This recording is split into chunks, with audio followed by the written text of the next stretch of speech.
Bon bah... bonsoir à tout le monde. Hein. Bonsoir Manu de Contre Capital. Bonsoir, je capte pas très bien là. Tu captes pas très bien, tu ne copies pas trop bien. Je copie pas trop bien là. Bon, en tout cas, salut à Ostani et puis à Brunel de Garap. Salut Manu, ça va? Ça va très bien, ça va très bien. Bon, nous on t'entend parfaitement bien, hein, faut dire ce qui est. Ah c'est vrai? Ah, bon oui. Bah très bien, comme ça j'aurais pas à crier. Non, exactement. Bon alors, comme je disais, émission un peu exceptionnelle, comme toutes les émissions de Radio Vostani, on est en direct, il est 19h37, on a nos bières, on a nos pizzas. Et puis non, j'en veux pas de pizza, non merci. Je vais manger ma petite soupe, après je vais au lit. On s'est dit, on allait faire un petit son un peu inhabituel. Bon, on n'est pas trop là pour d'habitude pour commenter l'actualité. C'est pas notre cam, mais enfin bon, là on le fait parce que ça fait suite à la grande émission qui va redurer le 14 juin à 14h si vous voulez écouter la suite de ce que vous avez écouté depuis 14h. Donc n'hésitez pas. 14 mai, tu veux dire de 14h de l'après-midi. Et le 14 mai, effectivement, le 14 mai, vous pourrez écouter à partir de 14h la seconde partie de l'émission, donc qui fait quasiment 10 heures en fait en tout, qui sera librement téléchargeable sur le site un peu plus tard, voilà. Alors pourquoi on fait cette émission ? Parce qu'il paraît qu'il est arrivé un truc en France. On va essayer de commenter. On a quelques petites questions suite au premier son de cet après-midi dont on va discuter un petit peu. Mais premier commentaire qu'on pourrait faire de l'actualité, si vous en avez un, et je pense qu'on en a tous un, on oscille entre événements et non-événements. Hein, qu'est-ce qui s'est passé ? Alors là, aujourd'hui, on a un nouveau président. Est-ce que c'est important ? C'est très important ces histoires de nouveaux présidents en fait, parce que Brunel ne parle pas la bouche pleine. On va commencer par Manu. Manu, alors c'est important ce qui est arrivé aujourd'hui ? Enfin hier, en tout cas hier soir. Alors, j'étais pas trop au courant. Comment ça ? J'ai été au courant assez tard, je crois, comme beaucoup de personnes. Ah, tu n'étais pas... C'est un peu accidentellement que tu es au courant des résultats. Oui, c'est vrai. Et quand tu vis un peu loin de tout ça, c'est une autre réalité. Bon, les résultats sont pas trop étonnants. J'ai trouvé ça encore trop faible, le niveau d'abstention, seulement 25%. C'est quand même un peu faible. Il y a juste certaines régions où l'abstention arrive en première position ou en deuxième position. Ça, c'était beaucoup plus intéressant, comme à l'île de la Réunion. Donc, les gens ils sont massivement abstenus. Mais moi, je voudrais quand même revenir sur un truc qui m'a dérangé, c'est sur certains slogans des manifestations de ces derniers jours, où on avait l'impression d'avoir une opposition un peu, on va dire, avec notre vocabulaire centriste. Mais en fait, là, on est quand même face à la révolution de l'extrême centre. Hein. Enfin, je veux dire, c'est les extrémistes du centre qui ont pris le pouvoir, apparemment. Hein. Disons que ça aurait pu être un moment de faire avancer certains trucs, certaines positions, et on a eu des manifs avec des slogans très centristes comme ni Macron ni Le Pen, donc on se serait attendu à quelque chose d'un peu plus radical sur la critique de l'électoralisme bourgeois d'une façon plus générale, c'est-à-dire que quand tu dis ni Le Pen ni Macron, ça veut dire quoi? Si ça avait été Poutou ou Mélenchon, t'aurais voté? Ouais. Le problème c'est quoi? C'était Macron qui était en face, ou le problème c'est la toxicité électorale? Le problème c'est quoi ça? Si face à Le Pen, si c'était Rosa Luxembourg ou Marx qui s'était présenté ou Nestor Macron, on n'aurait pas voté non plus.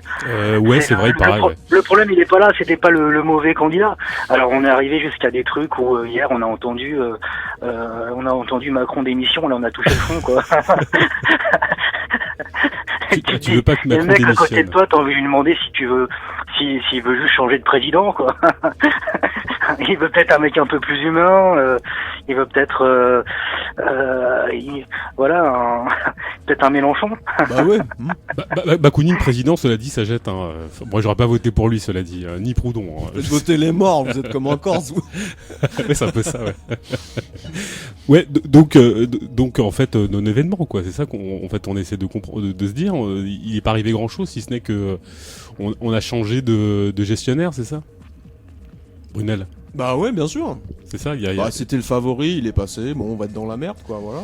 Ben, en fait, il y a pas vraiment de surprise parce qu'on le savait en fait. Hein. On avait Bien compris que quoi qu'il se passe, quoi qu'il arrive, c'était un peu plié quoi, avec des confitures de tous les candidats. Et ce qui est quand même assez étonnant finalement, enfin étonnant, pas tant étonnant que ça finalement, c'est que ça marche toujours le chantage antifasciste quoi. Ça marche toujours cette problématique là. Ouais, la machine est bien huilée, hein. Là, c'est le favori qui passe, il a rien à dire à part des phrases creuses. Et puis, bah, ce qui concède en termes de projet, bah, c'est juste une forme de dictature douce qui va continuer sur la lancée de ce qu'on a connu, là, à savoir toute la destruction des salaires, des droits qui va continuer, quoi. Donc, bon, bah, le mec le dit en plus, hein, il dit qu'il va gouverner par ordonnance. Il va terminer de démanteler le code du travail. Bon, voilà, enfin. Non, rien de. C'est bien huilé, quoi. C'est bien huilé. Il gouverne contre une majorité de la population. Et puis. Enfin, je dis il, hein, c'est pas Macron, hein, c'est Oui, eux, oui, hein, oui. c'est la bourgeoisie, quoi. Bah, cela dit, il Bah, nous ça aime. Hein. fonctionne parce que bah, t'as 43% des gens qui ont voté pour Macron qui l'ont fait contre Le Pen. T'en as une autre partie. T'en as, je crois que c'était 13%, c'est par rapport à leurs enquêtes là. 13%, c'est parce que en fait c'est pour sa personnalité. 7% parce qu'il est jeune. Et 33% pour son projet. Alors eux, bon, bah, Oui, ils voilà. sont, Ouais. voilà quoi, c'est Ouais. récupérable. Alors, cela dit, on a quand même appris hier soir qu'il nous aimait quand même. Ouais, ils Ils nous nous aiment, aiment. c'est l'essentiel. C'est pas mal déjà. cool. Enfin, moi, je pense Moi, je que suis rassuré, je suis content. c'est un bon début. Manu, t'as un retour sur les chiffres, toi, sur justement sur les abstentionnistes, sur les blancs, les non inscrits. Enfin, apparemment, ça a l'air d'être comme assez énorme. Enfin, c'est conséquent, non? Non, il nous entend pas, Manu. Bah, les mecs, ils étaient quand même étonnés que pour une fois, historiquement, il y ait 9% de vote blanc. Ça les a quand même étonnés. Mais déjà, aller voter blanc, c'est un petit peu gênant. C'est déjà croire quelque part à la machine électorale. C'est penser que les choses puissent encore se passer bien avec la machine électorale. C'est juste qu'on a les mauvais produits au supermarché. Donc, sur le marché des programmes, bah, il y a des marchandises qui plaisaient pas à certains, ils ont voté blanc. Mais je crois pas que voter blanc ce soit la solution la plus radicale de notre point de vue, dans le sens où ça reste quand même très très ambigu comme geste. Même si l'abstention, elle, contrairement au vote blanc, a beaucoup plus de signification. Mais sinon, comme disait Brunel, c'est vrai que la loi travail, ça a été seulement un début et il va achever tout ça, Macron. Et puis les charters pour sans-papiers vont encore décoller. Macron a promis une réforme aussi du droit d'asile, c'est-à-dire qu'ils vont réduire ce qui est complètement impossible humainement. Ils vont réduire le temps que vont passer les officiers de l'OFPRA à résoudre les cas de façon très expéditive. C'est-à-dire que je crois qu'on va passer à 3 semaines maintenant pour résoudre les cas pour les deux demandeurs d'asile. Donc on va avoir la même politique que les sociaux-démocrates d'avant, c'est-à-dire des coups de matraque, et certains ont eu un avant-goût hier soir d'ailleurs. Donc les coups de matraque, la politique xénophobe, et puis surtout une politique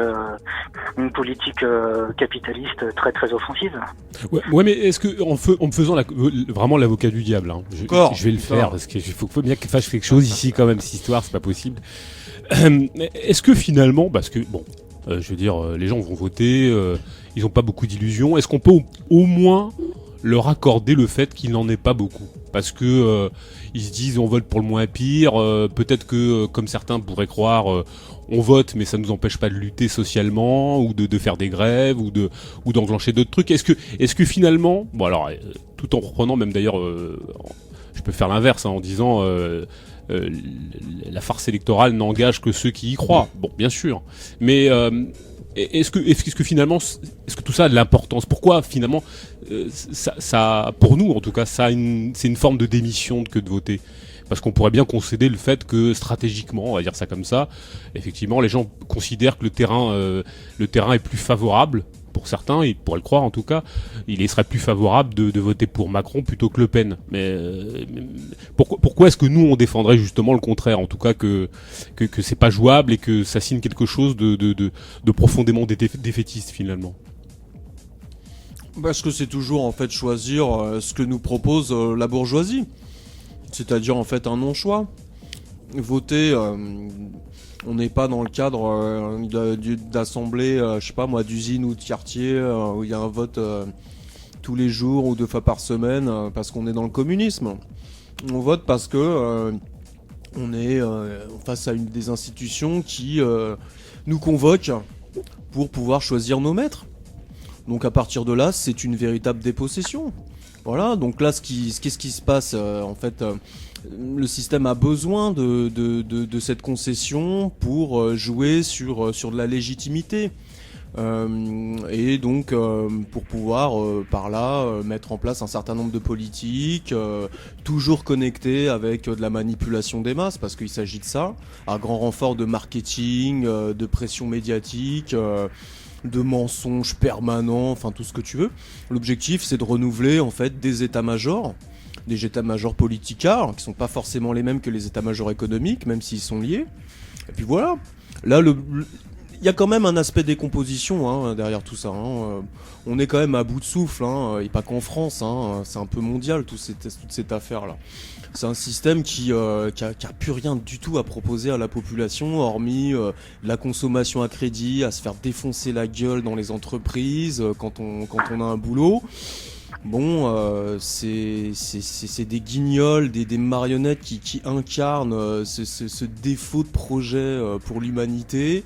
Donc dans des formes qui confinent vraiment au grotesque. Et puis bah voilà, on en est là. Donc je pense que ne pas voter, c'est un point de départ. C'est un point de départ pour partir sur autre chose, pour vraiment se détacher, se dégager de ce monde qu'il faut le plus rapidement possible foutre aux poubelles de l'histoire. Donc voilà, évidemment, il y a autre chose à faire que d'aller jouer le mouton et déposer un bulletin dans l'urne tous les 5 ans pour voter pour des sbires du patronat. En fait, c'est ça, ou des gens qui nous exploitent toute la journée. Il y a autre chose à faire, il y a à lutter, il y a à se réapproprier sa vie, et ça passe par la lutte, et ça passe par essayer de concrétiser la perspective communiste. Oui, et d'ailleurs Manu, justement, est-ce que tu pourrais, parce que tu l'as exprimé tout à l'heure, est-ce que tu crois pas qu'on est arrivé à une sorte d'impasse même en termes je dirais de propagande, on va dire ça comme ça, de anti-électorale, parce qu'on parlait tout à l'heure de ni Le Pen ni Macron, mais est-ce que d'année en année, on se retrouve pas un peu toujours face à ressortir les mêmes bannières, les mêmes tracts, les mêmes slogans, et fondamentalement dévitaliser tout projet, ou est-ce que c'est pas ça le problème en fait fondamentalement, parce que notre propagande anti-électorale, ou si on en avait une en tout cas, parce que moi, enfin personnellement j'en ai pas forcément une, je veux dire, chacun face à ses responsabilités, mais est-ce qu'on n'a pas touché aussi une espèce de fond de l'anti-électoralisme, parce qu'il n'y a pas de projet, parce qu'il n'y a pas de perspective, parce que fondamentalement parler de communisme même à notre époque, ça relève quasiment de la planète Mars. Manu. C'est vrai ça.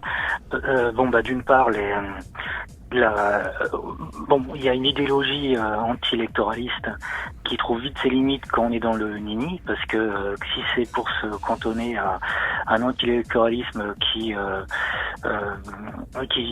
seulement binaire, on choisit ni entre les nationalistes ni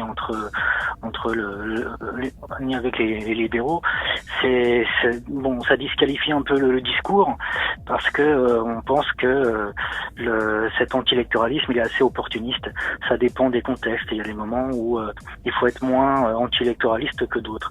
Après, c'est vrai que le discours anti-électoraliste, s'il s'appuie pas sur un mouvement d'auto-organisation beaucoup plus large qui existe déjà, ça passe juste pour quelque chose d'idéologique.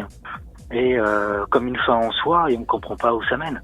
Et donc le discours, ça revient à prêcher dans le désert, et enfin pour peu qu'on soit des, même si on sait qu'on n'est pas du genre à prêcher, mais bon, pour le peu qu'on peut, on peut diffuser ces positions-là, on voit très bien que ça a effectivement des limites. T'as complètement raison de dire ça, oui. Ouais, oui.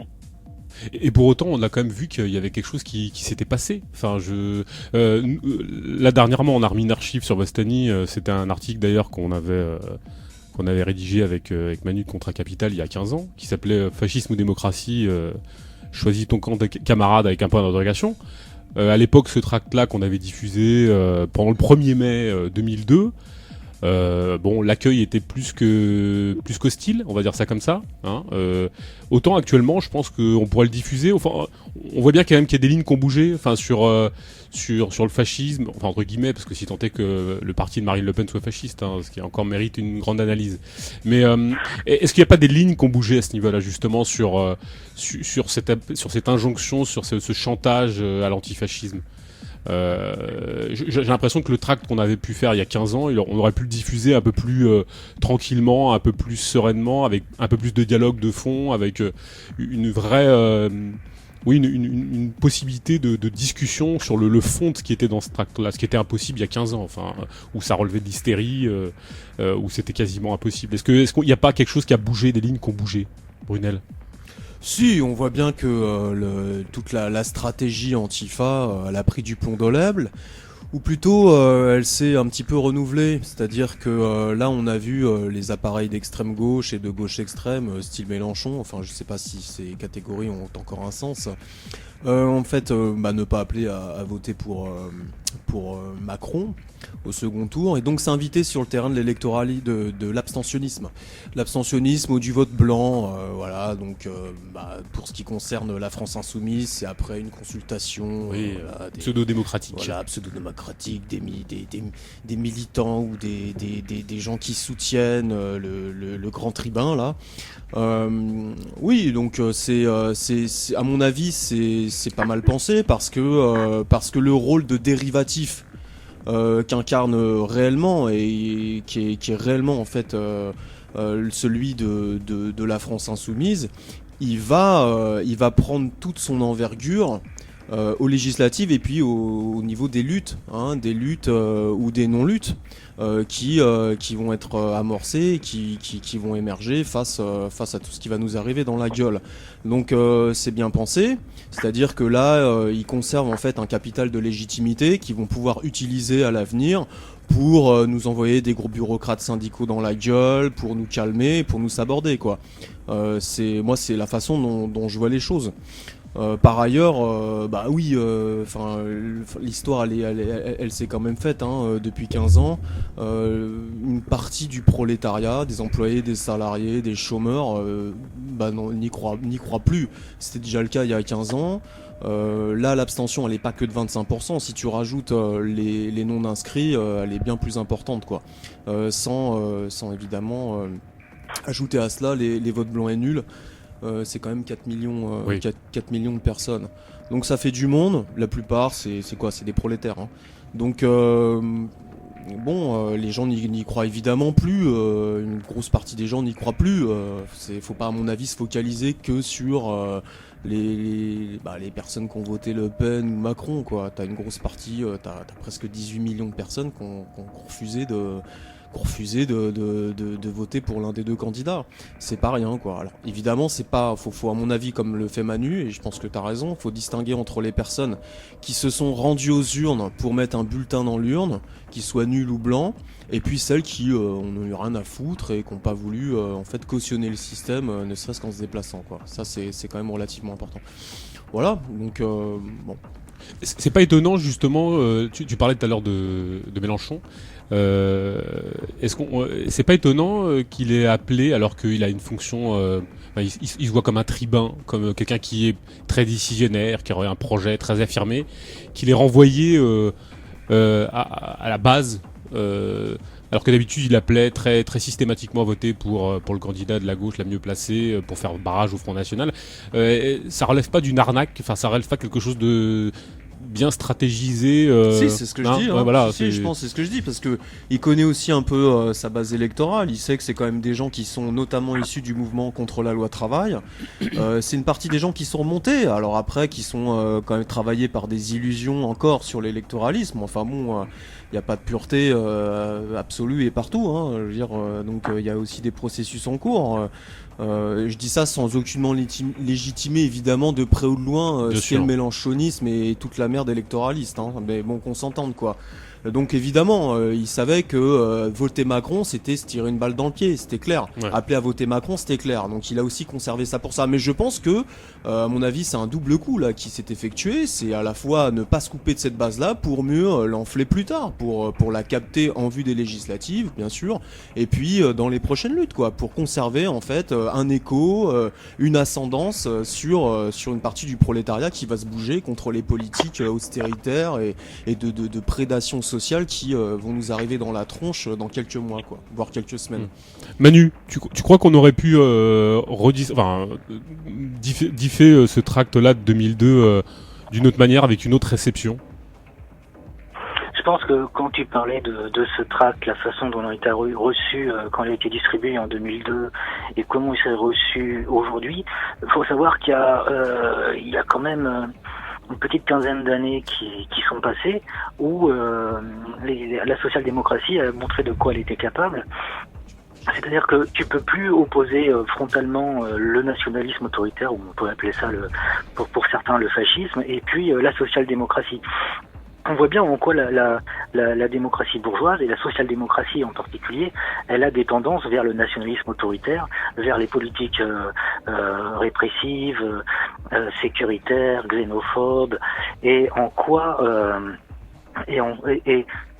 aujourd'hui, il y a beaucoup plus de personnes qui en sont conscientes. C'est-à-dire que les mecs, à force de se faire matraquer la tronche gratuitement l'année dernière pendant les manifs contre la loi travail, ça a commencé un peu à les faire réfléchir. Les coups de matraque mélangés aux coups de gazeuse, forcément, ça amène à une certaine réflexion. Donc je pense que l'accueil du tract aurait été beaucoup plus favorable là en mai 2017. Parce que y a une petite appréhension sur le fait que on appréhende mieux maintenant le fait que tous les partis bourgeois de ces dernières décennies, la droite comme la gauche, ont des tendances à la fois autoritaires et nationalistes qui sont très affirmées. Oui, et pour autant, gardons le sens de la mesure. Je dirais que Macron n'est pas fasciste, et est-ce que Le Pen est fasciste alors? Est-ce que c'est un parti fasciste? Je dirais qu'il y a une cinquantaine d'années de ça, il y a un bonhomme qui parlait du spectaculaire diffus et spectaculaire concentré. Maintenant, on peut dire qu'il y a un fascisme concentré, un fascisme diffus.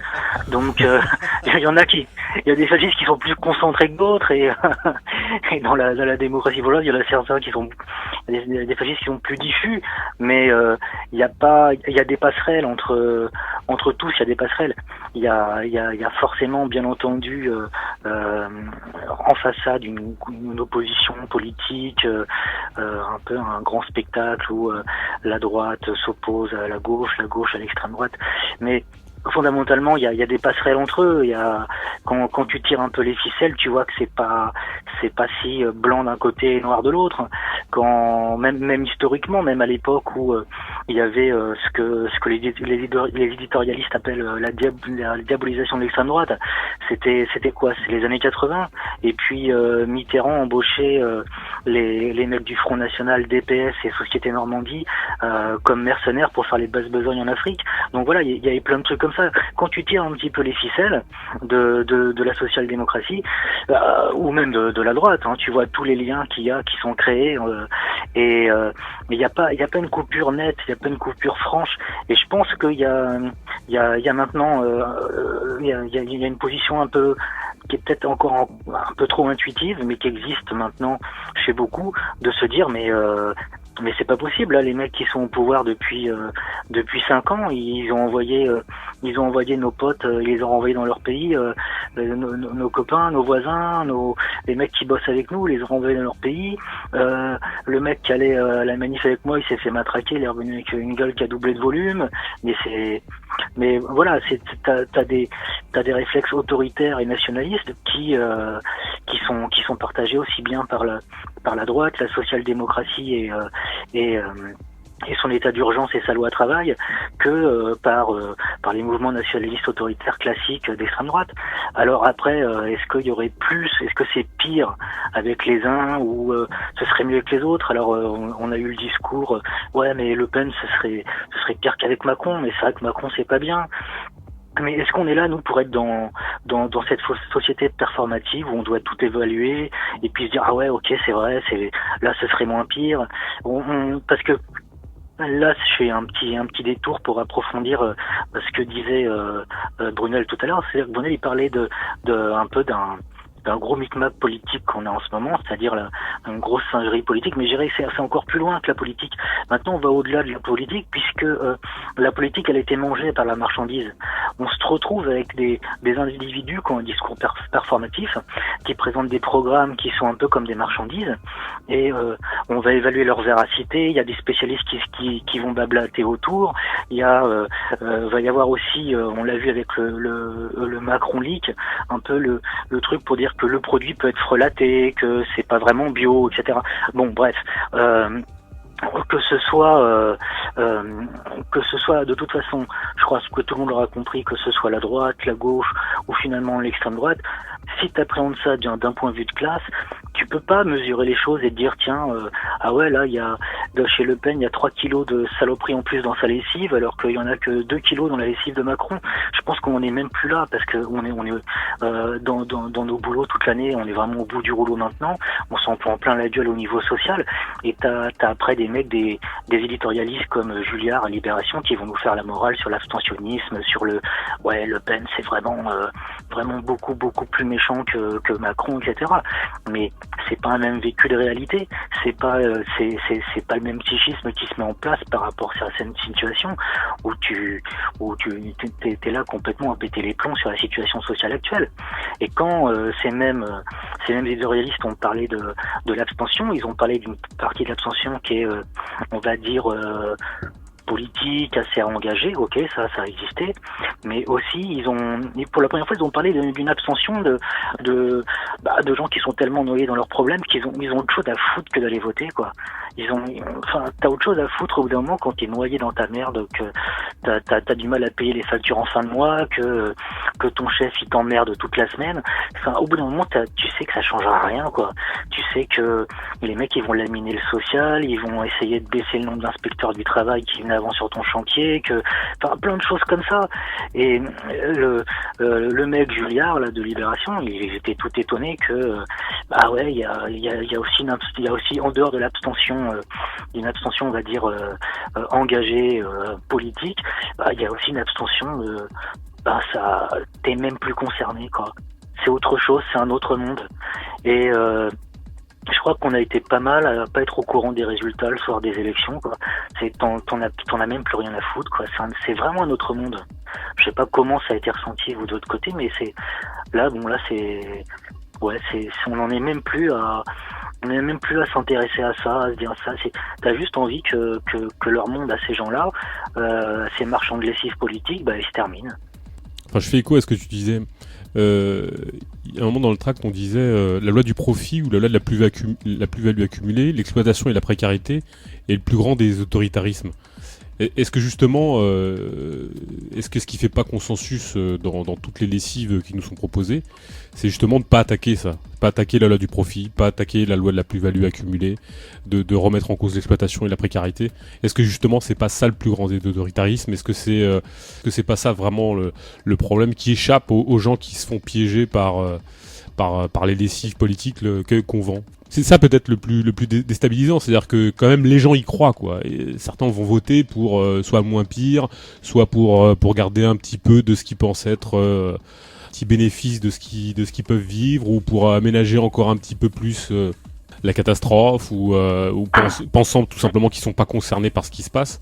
Est-ce que c'est pas ça le plus déstabilisant, c'est-à-dire que bon, d'un côté, on a des... ouais, complètement, parce que c'est pour ça que je parlais tout à l'heure du slogan ni Le Pen ni Macron, qui est un slogan très dangereux, parce que ça induit qu'il y a un connard quelque part qui pourrait arriver à faire quelque chose. Tu brailles Macron d'émission, ça sert à quoi? Ça veut dire que tu penses qu'il y a un mec derrière qui puisse faire quelque chose, que il faut déléguer un pouvoir à un président, et puis lui il a tout entre les mains pour arranger les choses. Et finalement, les mecs, s'ils font une politique de merde, c'est juste parce qu'ils sont méchants, ou alors ils ont des intérêts matériels qui font que ils doivent nous en foutre plein la gueule. Je crois que c'est beaucoup plus compliqué que ça, non? Oui, certainement. Oui, moi, j'interroge si tu veux, le fait que globalement, il y a une espèce de consensus, en tout cas, cette division des lessives qui nous sont proposées. Une sorte de consensus en tout cas entre de défense de l'autoritarisme marchand qui serait peut-être la plus grande des critiques à faire, c'est-à-dire que au-delà du programme de Macron, au-delà du programme de Le Pen, alors effectivement il y a le racisme en plus, il y a la xénophobie en plus qui est problématique, mais globalement tous sont d'accord pour défendre le capital plus ou moins aménagé et même sa violence, c'est hypothétique, hein, en créant des fameux filets de sécurité ou pas d'ailleurs, ou en aménageant à la marge. Oui, mais c'est vrai, parce que l'autoritarisme de la marchandise, c'est ce qu'il y a de plus facile à défendre, puisque c'est ce qu'il y a de plus caché. On revient aux théories du fétichisme de la marchandise. Et quand une violence comme ça est cachée à ce point-là, c'est-à-dire personne ne peut la nommer, parce que là on est en dehors du politique. Là t'arrives sur un champ anti-politique, t'arrives sur la critique de l'économie politique, t'arrives sur un autre stade de la critique. Tant que il n'y a pas une conscience de classe, une conscience révolutionnaire qui se développe en relation avec cette critique de l'économie politique, effectivement, tu peux continuer à faire dans le gestionnaire et à penser qu'il y aura toujours un jour peut-être enfin le bon gestionnaire. Alors on pensait que ça allait être, t'as des mecs qui pensaient que ça allait être le PSU dans les années 70, après que ça allait être Jutien dans les années 80, maintenant on a Mélenchon. Bon bah voilà. Puis quand le mec il aura des places au gouvernement, ou alors qu'il en aura marre de faire le guignol contestataire de service de la démocratie bourgeoise, il y en aura un autre qui viendra après de toute façon. Oui, avec des professionnels du racket politique. Enfin, on en a pas parlé la dernière fois dans l'émission qu'on a fait avec le Garap, mais là on a appris que Ruffin, je dirais, se présentait. Bon, il a appelé à voter Macron quand même. Hein. Cela dit, donc ça va aller. Mais on apprend qu'il se présente à la députation. Notre amie à tous, celle qui avait initié la fameuse pétition, comment elle s'appelle cette femme De Haas, non? Ouais, Caroline De Haas, oui, se présente aussi dans une circonscription, je sais plus sous quelle étiquette. Enfin, on voit bien que ces gens-là, en plus, utilisent la contestation molle pour arriver à leur fin et nous refourguer des lessives avariées, enfin des lessives, de mauvaises lessives, sous prétexte de critique du système, mais à minima, quoi, parce que c'est de la pseudo-critique, hein, je crois que Manu a bien résumé les choses, hein. C'est de la marchandise, hein. C'est de la marchandise spectaculaire, politicard, quoi. Donc voilà, tu peux pas sortir de ça à partir du moment où tu te présentes aux élections dans le cadre de ce système-là. T'es déjà complètement imprimé par la logique marchande. Parce que la critique du profit, par exemple, elle a été faite par Lutte ouvrière. Lutte ouvrière, c'était le candidat communiste, soi-disant, oui. Voilà, qui s'est présenté faut prendre aux riches durant ces élections. Bon, mais le simple fait que tout ça passe au travers des créneaux spectaculaires invalide totalement en réalité le propos, même si en plus le propos est en soi déjà très attaquable de la façon dont il est présenté et par qui il est présenté. Bon, enfin voilà, donc ça tourne en rond, bien sûr. C'est la fusion entre la marchandise et le politique. Ça date pas d'aujourd'hui, hein. Non, Oh là, ça date vraiment pas d'aujourd'hui. Là, ce qui est intéressant, c'est l'aspect abstention, en fait. Le fait que tout ça arrive quand même à une relative décomposition malgré tout. Alors ça se pérennise, mais ça se pérennise sur une base à mon avis, quand même de plus en plus étroite, hein. On voit que les stratagèmes type antifasciste, ça n'a pas super bien marché, donc ça cherche un petit peu à se renouveler, mais ça caote pas mal, hein. Voilà, donc bon... Mais alors pourquoi ça marche pas l'antifascisme alors pourquoi ça marche plus? Non mais enfin ça parce que les gens n'y croient plus, parce que c'est ce que disait Manu tout à l'heure, la violence, l'autoritarisme, la xénophobie, elle est déjà totalement en place. Aujourd'hui elle nous concerne, de façon extrêmement brutale. Donc choisir entre se faire défoncer la gueule par un flic qui est aux ordres d'une une social-démocratie aux abois, ou alors un flic qui te défonce la gueule parce qu'il serait dirigé par des lepénistes, c'est à peu près la même chose. Les gens là sortent de 5 ans, ils s'en sont pris plein la gueule, quoi. Donc voilà, et pour ceux qui ont voté Le Pen, t'en as une partie qui a adhéré à un discours un peu social, parce que le Front National a essayé de un peu transformer son discours, un peu de le gauchiser. C'est du reste ce qui le fait un peu quand même ressembler à celui qui est fourni par Mélenchon, quoi. Et il y a aussi une partie, voilà, des prolos qui ont voté pour Le Pen pensant adhérer un peu à cet aspect résistance à toute cette logique ultralibérale qu'on prend dans la tronche, qui est très très violente, quoi. Voilà. Oui, alors justement, c'est ce jeu est très ambigu entre Mélenchon et Le Pen, entre un qui agite les drapeaux bleu, blanc, rouge et l'autre qui les agite aussi. Est-ce que ça signe pas, enfin, est-ce que c'est pas un signe avant-coureur d'une défaite? Parce que sans être pessimiste plus particulièrement, mais à partir du moment où même ce qui est censé représenter une alternative progressiste, enfin dans le camp progressiste, s'amuse à agiter les drapeaux bleu, blanc, rouge, à faire appel à la nation, à la patrie, à prendre comme modèle des modèles des pays comme celui du Venezuela par exemple, où on voit ce qui se passe en ce moment. Est-ce que c'est pas un signe avant-coureur d'une défaite de... De toute façon, ils se prennent les pieds dans le tapis en permanence, hein. Je veux dire, si on va par là, on peut analyser toutes les connivences entre le front de gauche et un certain nombre de personnages, style Étienne Chouard, qui tenait des discours très réactionnaires. Enfin voilà, le fait que Mélenchon avance derrière le terme de patrie en permanence. Enfin, tout ça, c'est bien sûr, ça tourne en rond. C'est là pour vraiment qu'on ne parle pas de classe sociale, quoi, qu'on ne parle pas de lutte de classe ouverte, d'abolition de la marchandise, du rapport marchand, de critique de l'économie politique, comme le disait tout à l'heure Manu. Donc bien sûr que ça se prend les pieds dans le tapis, même dans leur projet, quand tu parles de nationalisme, il est tendanciel, c'est porteur de xénophobie, c'est clair. Maintenant, ils sont très hésitants pour mettre en cause les grands circuits d'accumulation du capital, pour rassurer les milieux patronaux. La Le Pen, elle a un peu levé le pied sur son histoire de sortir de l'euro. Mélenchon, c'est la même chose. Donc oui, il y a énormément de contradictions dans les discours. L'objectif, c'est de capter en fait la colère des masses. Voilà. Moi, je pense que c'est ça, tout simplement.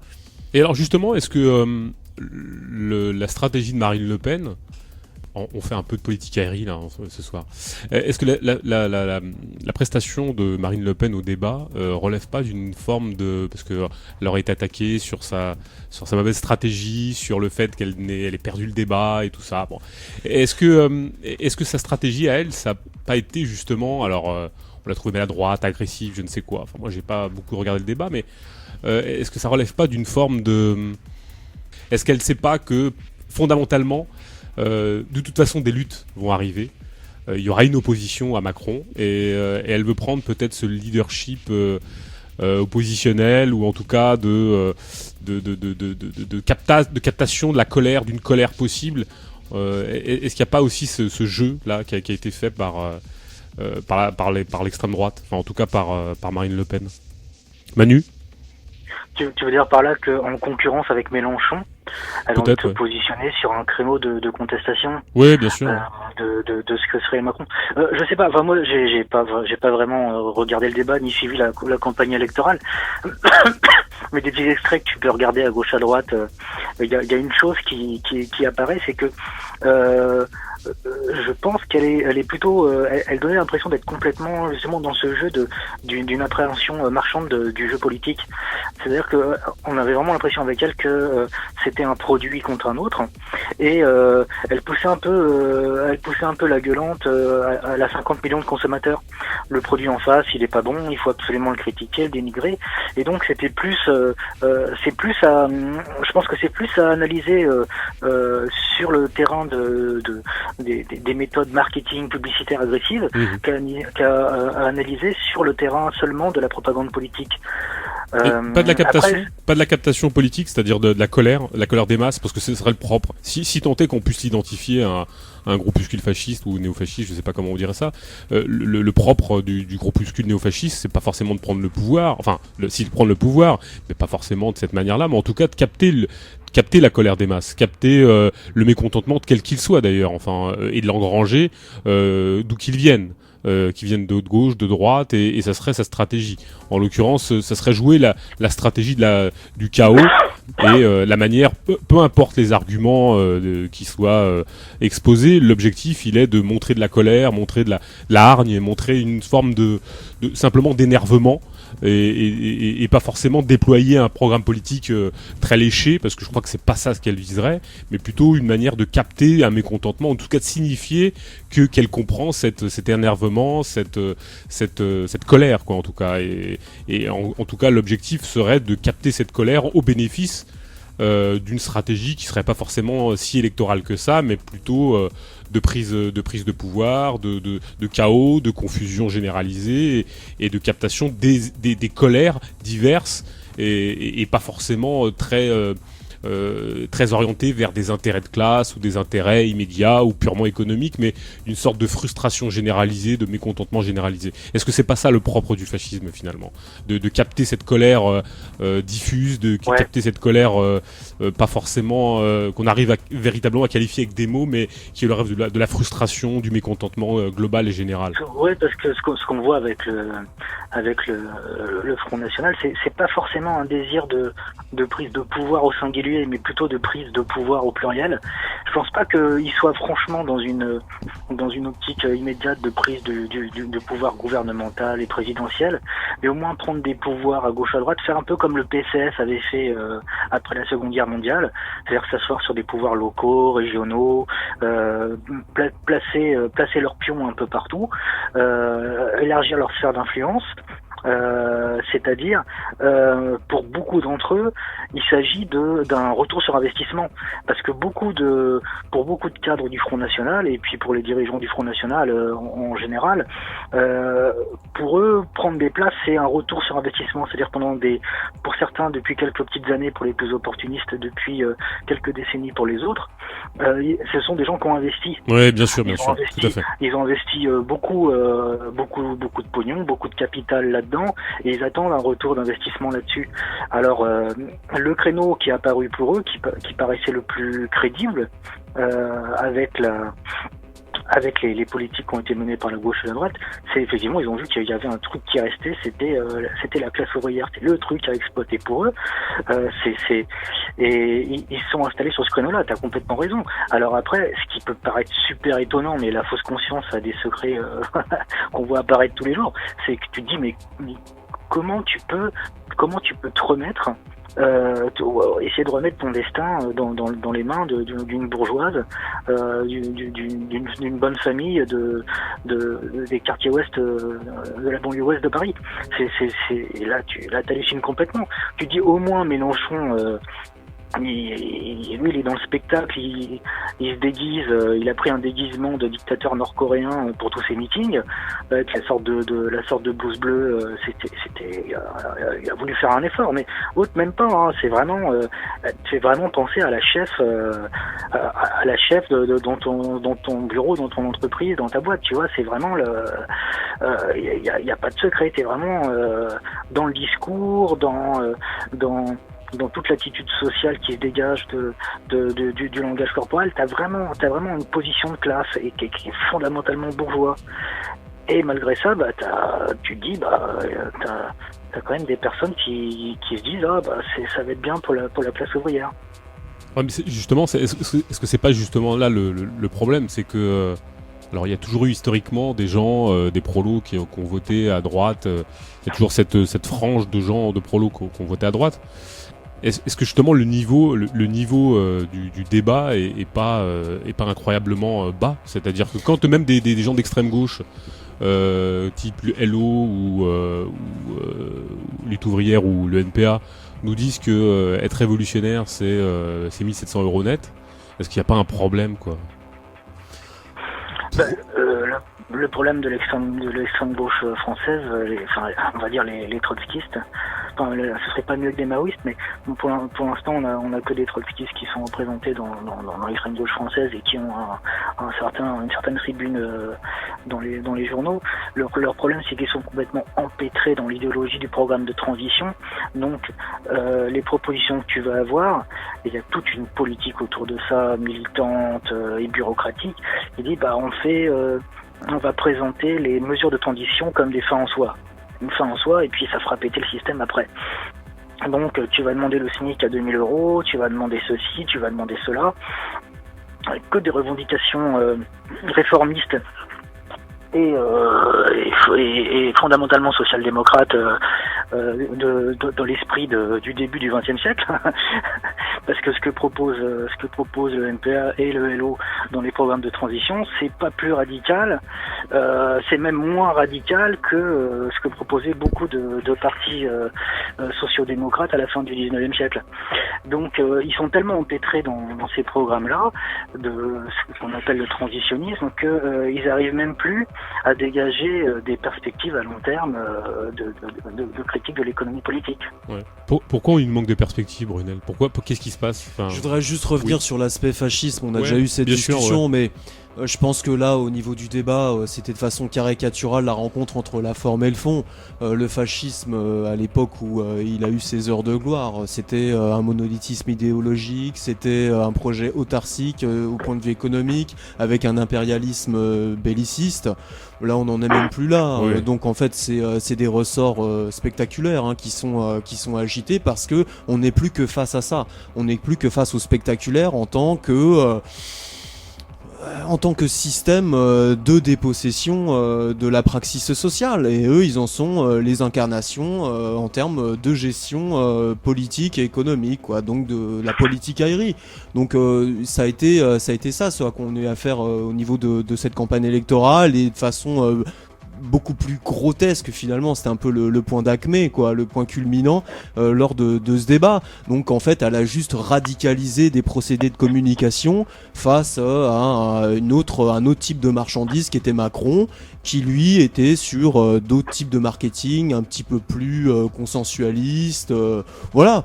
Bon, c'est de l'agitation spectaculaire dans le cadre d'un système qui l'est réellement, quoi, qui a confisqué finalement des formules politiques qui se sont, pas confisquées, qui convoquent des formules politiques qui ont pu exister, comme autant de formes de pseudo-alternatives au capitalisme au XXe siècle, pour vraiment les agiter, quoi. C'est que ça, mais je suis vraiment pas sûr que d'ailleurs, on en a déjà parlé, des extrêmes droites au gouvernement, il y en a déjà eu en Europe ces 20 dernières années.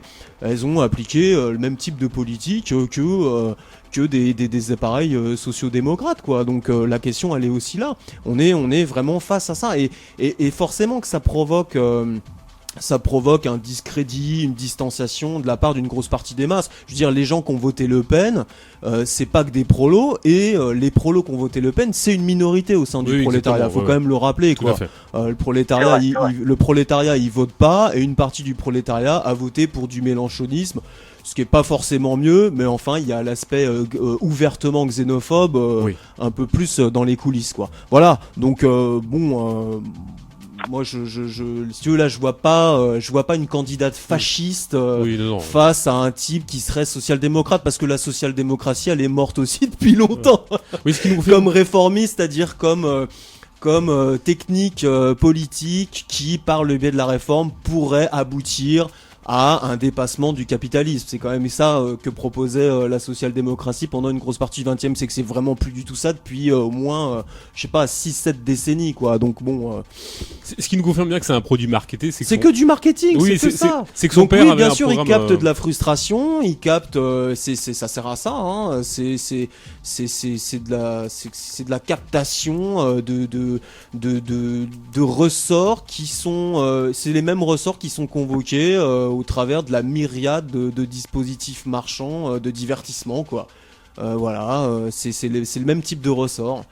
Ça se base complètement sur la séparation, quoi, sur le fait qu'on est séparé de nos moyens de produire nos vies, et ça vient l'aménager, ça vient l'exciter.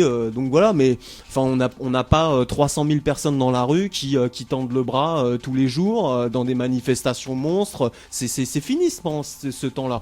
C'est le temps là c'est le temps du spectacle depuis longtemps. Et là il y a une forme de spectaculaire désagrégé qui est à l'œuvre, quoi. C'est-à-dire qu'il y a des césures qui se font dans la société. Et c'est un problème évidemment à la fois pour le prolétariat, parce que là, ça me ramène à ta question, il y a en effet une difficulté pour pouvoir revenir, pour que le prolétariat reparte sur une vraie perspective communiste révolutionnaire, mais c'est aussi un problème pour la bourgeoisie. Parce que il y a de moins en moins de crédit auprès des masses, et ça, une société qui tourne comme ça à vide, ça pose problème, parce que c'est aussi le risque de montrer que tout ça tourne au profit d'une clique, d'un rapport social qui est complètement qui s'essuie sur le plus grand nombre. C'est pas forcément pérenne, ça, hein. Mais ce qui prouve bien que Marine Le Pen est un produit marketé, aussi marketé que Soral est un marchand. Et toutes les techniques de développement, toutes les méthodes par lesquelles s'est développé le Front National, c'est que des méthodes de marketing. C'est que ça, c'est que du marketing. Ils jouent les petits patrons.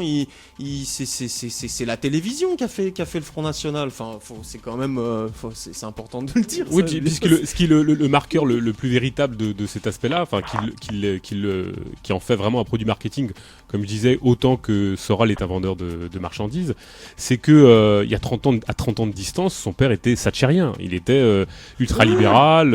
Voilà. Il y a aucune logique. Il y a aucune vraie logique politique derrière tout ça. Il n'y a qu'une logique marchande. Et opportuniste. Mais une logique marchande au stade où la marchandise, elle est devenue extrêmement agressive, quoi. À la fois extrêmement impérialiste dans nos vies, et elle les met vraiment en danger, quoi.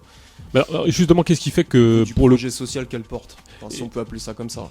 Alors, qu'est-ce qui fait que justement, peut-être la perspective communiste, enfin en tout cas libertaire, communiste qu'on voudra, elle est plus audible. Je veux dire, bon, on a bien vu la propagande anti-électorale, qui d'ailleurs très très paradoxalement n'était pas suivie de perspectives, d'analyses, de propositions,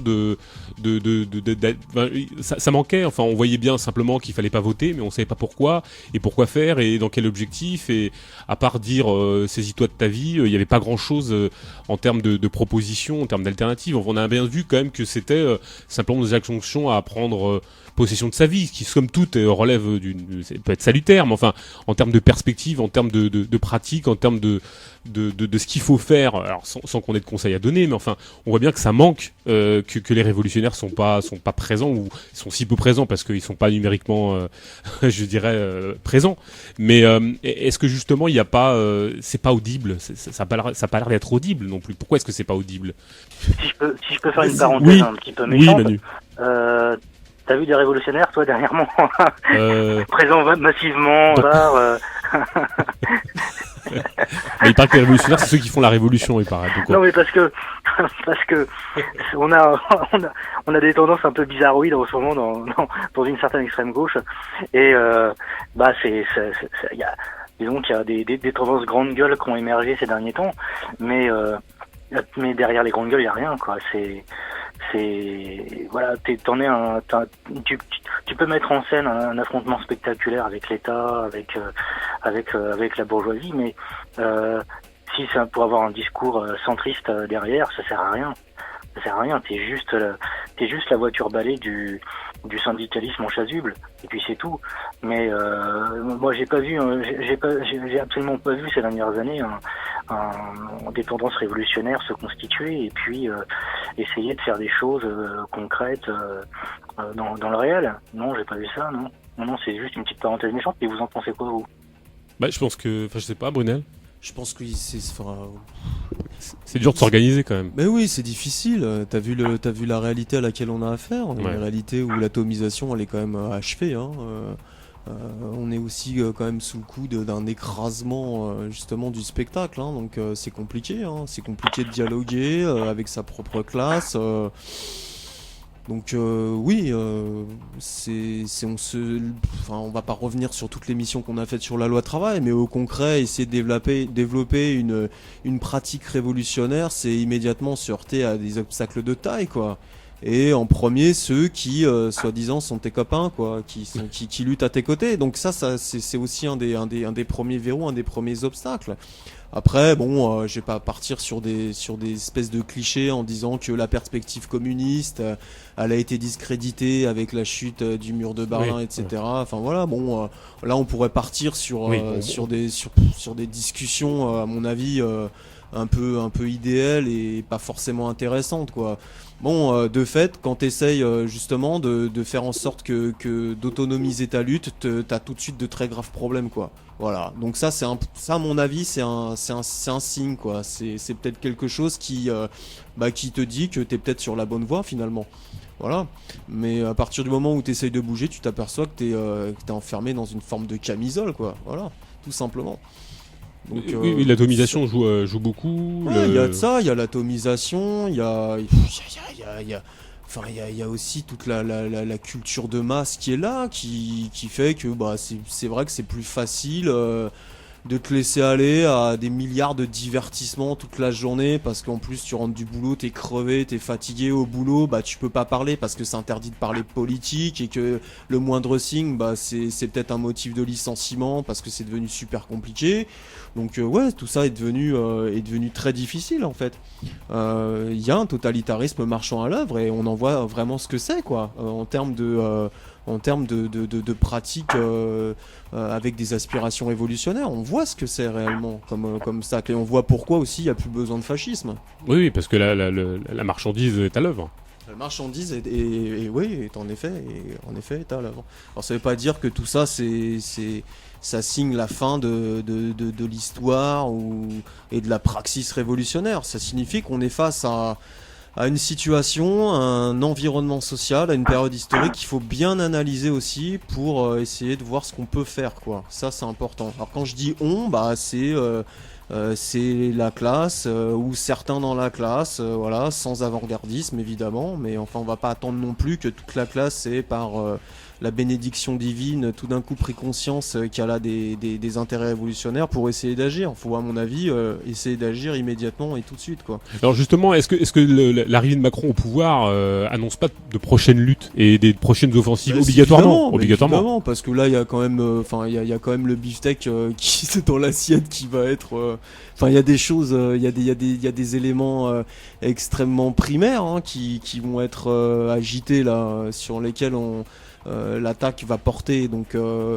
ça va être des pans entiers du salaire, ça va être les conditions de vie qui vont continuer de se dégrader. On en a pris plein la gueule pendant 5 ans, on sait, et c'est d'ailleurs aussi ça un des éléments qui est ressorti de ces élections, c'est qu'une grosse partie des gens sait qu'ils vont s'en prendre plein la gueule, quoi, que ça va continuer. Donc bien sûr qu'il va y avoir des luttes, et qu'il va y avoir des luttes féroces, et c'est aussi pour ça, au-delà de l'aspect spectaculaire, qu'un certain nombre de dispositifs politicards, qui renvoient aussi à tous les verrous qui existent, notamment la bureaucratie syndicale, l'influence etc., s'agite, quoi. C'est aussi pour ça que ça s'agite là, et qu'il y a de la stratégie politique qui s'est aussi invitée sur le terrain abstentionniste.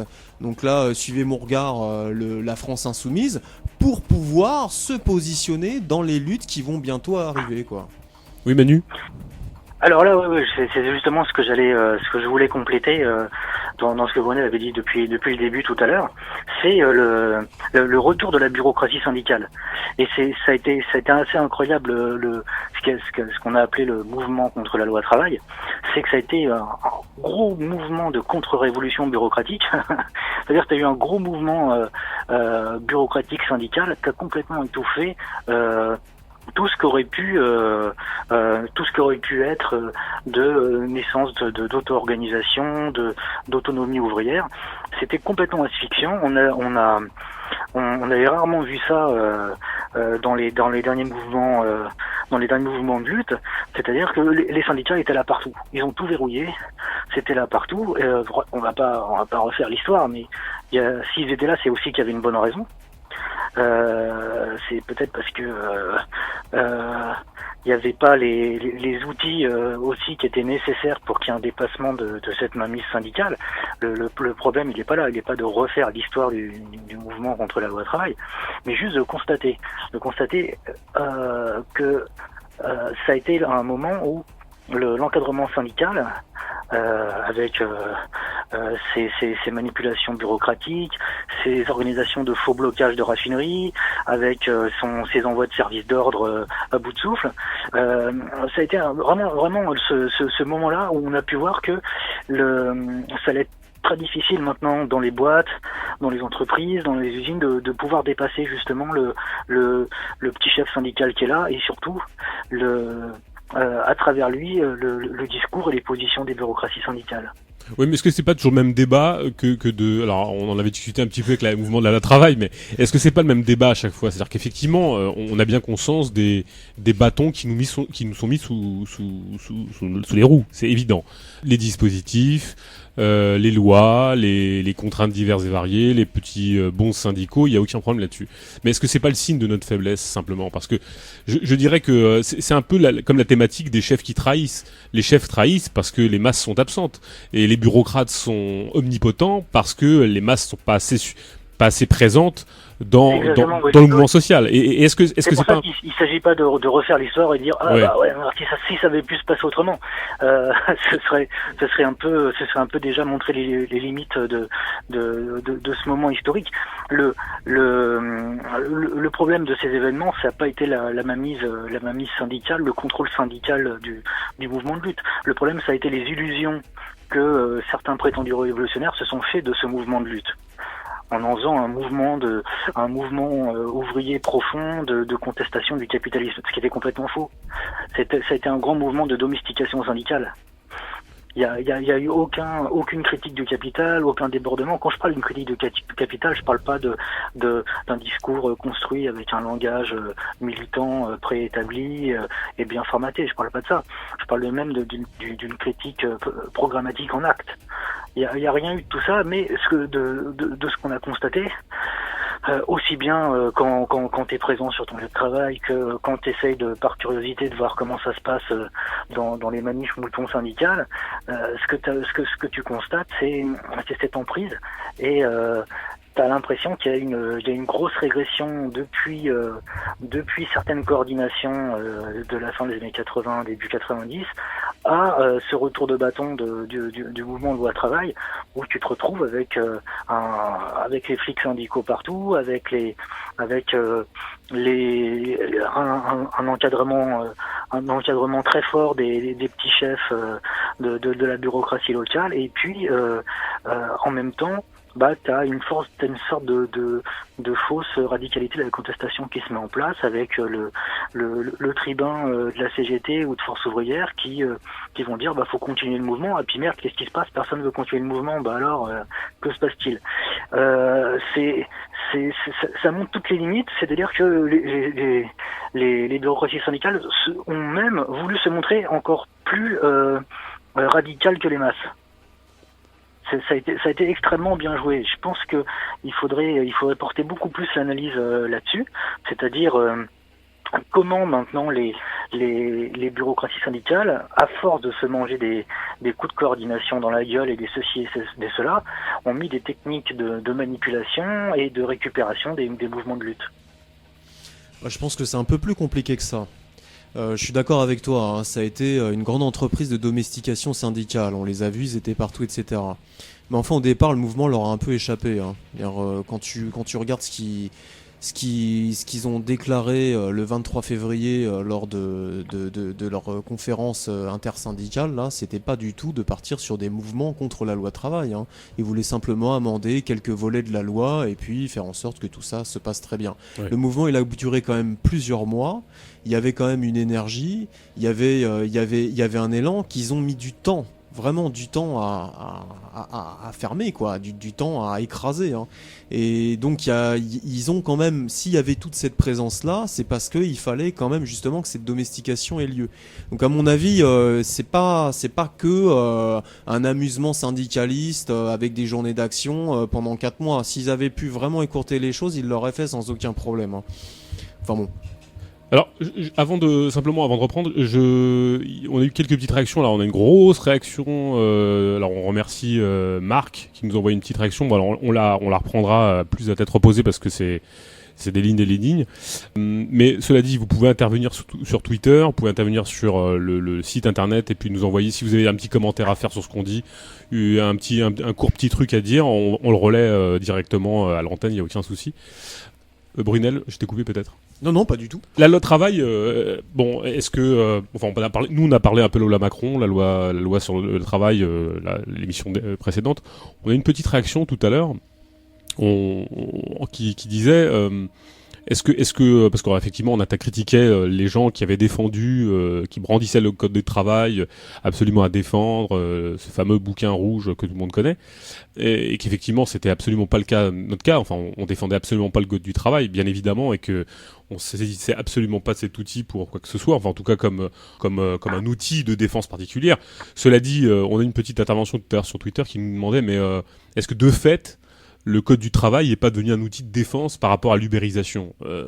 Bien sûr.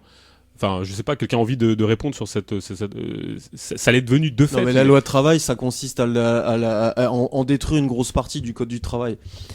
Mais le but, c'est pas de faire de la défense du code du travail une finalité. Bien sûr. Parce que si les mouvements sociaux s'enchaînent simplement pour défendre, essayer de s'agripper aux quelques conquêtes ou composantes du salaire total, ça va pas aboutir à grand chose, quoi. Si ce n'est qu'à des défaites. Le propos qu'on a tenu pendant l'émission, c'était de dire que il fallait essayer de se saisir de ce mouvement, qu'on a essayé de le faire ça et là pour passer à autre chose, quoi. Voilà. Tout simplement, on pourra partir à une critique beaucoup plus profonde du capitalisme. Mais se cantonner au code du travail, qui n'est simplement un code d'aménagement du rapport salarial, ça sert à rien. Enfin, surtout face à une offensive d'une telle envergure et d'une telle brutalité. Est-ce que justement, on parlait des luttes à venir? Peut-être que c'est plus fédérateur, c'est peut-être ça ce qu'il voulait dire. C'est d'un point de vue au niveau de la stratégie politique, c'est plus fédérateur. Voilà, dans un premier temps, mais on revient au transitionnisme qu'évoquait Manu tout à l'heure. Hein. Voilà, on va quand même essayer de défendre les acquis, puis après on verra. Oui, mais enfin ça, c'est le discours syndical, c'est le discours de la gauche. C'est un discours en fait qui nous conduit à des journées de mobilisation, à des préavis de grève qui sont jamais relayés à la base, à des assemblées générales qui sont complètement ficelé pour que ce soit la ligne des bureaucraties syndicales qui soit imposée. Donc non, en réalité, ces mouvements-là, c'est important de très rapidement s'en saisir pour vraiment les transformer dans une perspective de lutte frontale contre le capitalisme. Voilà. Alors, il y a qu'à Faucon, peut-être qu'on me reprochera de dire ça, mais il y a des pratiques possibles. C'est ça aussi, hein. Il y a des pratiques possibles puisque tous ces obstacles qui sont mis sur la voie finalement de la lutte potentielle ou embryonnaire du prolétariat que sont la bureaucratie syndicale, etc. Tous ces obstacles sont pas là pour rien. Ils sont vraiment pas là pour rien. Et on a eu plus de 4 mois de lutte. Ils se sont quand même échinés à nous sortir du Ruffin, des nuits debout. Et tout ça est connecté, évidemment, parce qu'on avait toute la gauche qui était mobilisée derrière ça.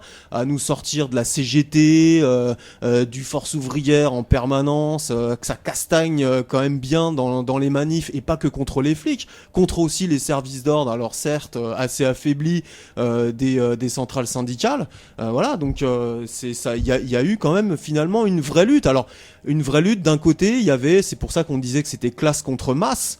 Il y a eu une masse de travailleurs qui n'était pas une classe pour soi, qui s'affirmait pour soi, clairement avec des objectifs clairement définis d'abolition du capitalisme et d'identification précise des ennemis de classe. Mais il y avait une masse qui était là, qui était en mouvement et qu'il fallait en effet domestiquer, quoi. Et bien sûr, on a perdu. Bon, voilà. Mais est-ce qu'on a oublié certains outils? Est-ce on sait plus les fabriquer? On parlait de la caisse de grève pendant. Ouais, tu vois, par exemple. Est-ce que ça, on l'a oublié, Ouais, ça? Est-ce oui, qu'on s'est fait dessaisir historiquement de ces outils? On a l'impression qu'on les connaît plus. On a l'impression que quelque chose qui nous manque. Enfin, est-ce qu'il y a des pratiques qui nous sont spoliées, une mémoire qui nous est. Mais se connecter, dans l'absolu, se connecter, c'est encore possible, hein. Se rencontrer dans un café entre différentes personnes qui bossent dans différentes boîtes, c'est possible, hein.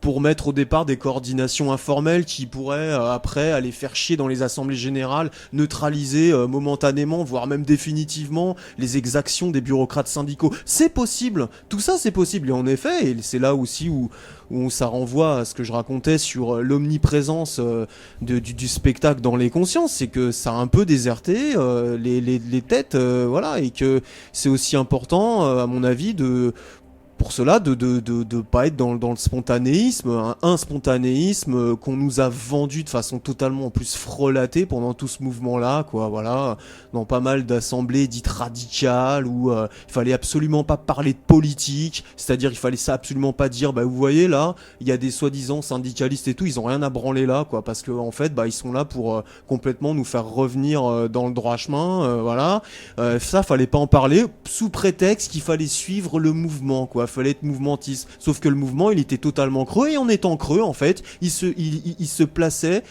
clairement à la remorque de ceux qui font de la politique, à savoir les partis de gauche et la bureaucratie syndicale. Les syndicalistes, quoi, clairement. Donc voilà, enfin, c'est... Manu, sur les syndicats, leur présence, leur omniprésence. C'est vrai que sur les AG, les assemblées générales, pendant le mouvement de la loi travail, en tout cas de celles que j'ai vues ou j'ai pu assister de près ou de loin, ça a été c'était même plus des assemblées générales de travailleurs, d'ouvriers, c'était l'assemblée générale des délégués syndicaux. Exactement, de la boîte. Bien sûr. Donc c'était vraiment des coquilles vides. Donc quand je parle d'une stratégie des bureaucraties syndicales pour neutraliser tout ce qui pourrait les déborder, ils ont beaucoup appris du mouvement des coordinations et des assemblées générales des années 90. Ils ont beaucoup appris. Hein. Exactement. Ils ont affûté leur stratégie par rapport à ça. C'est-à-dire une stratégie de on freine, on accompagne, on freine, on accompagne, tant que ça s'essouffle pas. Donc c'est pour ça que Brunel avait raison de dire tout à l'heure que au début de la loi travail, les mecs ils sont dans le coup de frein. Mais dès qu'ils voient qu'il y a un petit mouvement qui risque de les dépasser, là ils vont être dans une petite phase de surenchère. Et après ils vont se remettre à freiner.